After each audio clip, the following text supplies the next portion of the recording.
কি যে শুরু হলো রে ভাই এবার! কয়দিন পর পর আমরা এগুলো কি দেখতে পাচ্ছি!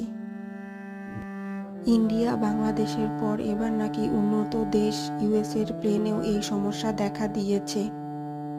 ইউএসএ তো উন্নত ভাই, এটা তো আমরা সবাই জানতাম। এখন ইউএসের প্লেনেও এই সমস্যা দেখা দিয়েছে। আসলে হচ্ছেটা কি? কোথায় আসলে ভুলটা হচ্ছে?